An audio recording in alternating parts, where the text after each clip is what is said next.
The City of Irving believes in providing diverse programs amongst recreation centers.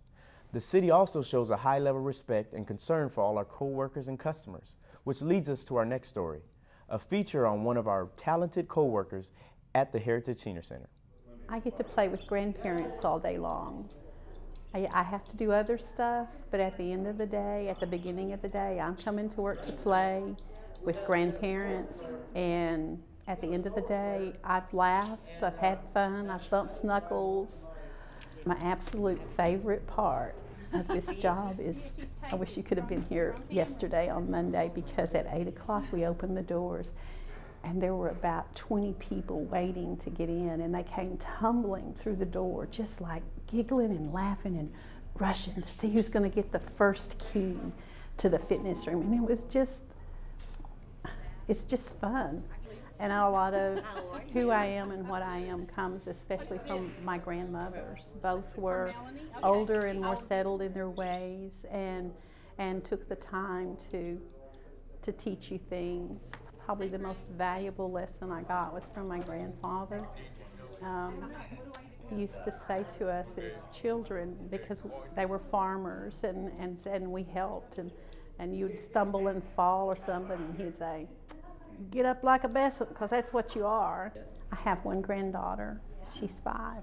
I try to make our time together as special as it can be. I just try to show her that there's so much world beyond what her little 5-year-old self can conceive, because that's what my grandparents did for me. I do not teach any of the classes. My job primarily is to be first contact. I get to help with some of the things. Some of the classes and special events. I could teach a quilting class. I still take them, but I could teach a beginning class. I started quilting in 1998, 97, 98. A group of ladies at work sent an email out and said, you know, some of us like to sew, and we thought we'd like to learn to quilt. And so we've taken a couple of classes, and we thought we'd learn together, and so we started that.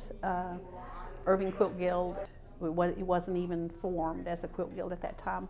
A year later, we, Jolie and Gayla, got everything together and organized, and we had our first meeting. And I am charter member number 5 of the Irving Quilt Guild. I'm real proud of that. When my husband passed away, they were there, you know. There are days when I don't know that I would have breathed if one of them hadn't called and said, "Hey, you want to go get breakfast?" or, you know, something like that to help me get through that. So you get this sisterhood, and it's all involved around people who understand your need to touch material and to feel it and to lay it out and make funny shapes with your hands and hold mirrors up to it. Most of my projects are through the Irving Quilt Guild and their volunteer programs. In conjunction with the center, I'm special projects with the Irving Quilt Guild, and we have a program here called Love Thy Neighbor, and we're going to provide stockings for Irving Nursing and Rehab for their patients in December. These are the stockings that they made, or one person made actually, all 3 of these stockings. But we're going to have 161 of these stockings to help brighten someone's life at Christmas time. And we'll have everything we have made today on display at the quilt show in June. Irving Quilt Guild has a quilt show every other year, and so we can enter our quilts there and show them off. I have 3 this year. 2 of them I'm so proud of. They're all wonderful, but 2 of them I'm really proud of. They came out really looking good. And that's going to be June 8th and 9th at Holy Family over on Cheyenne.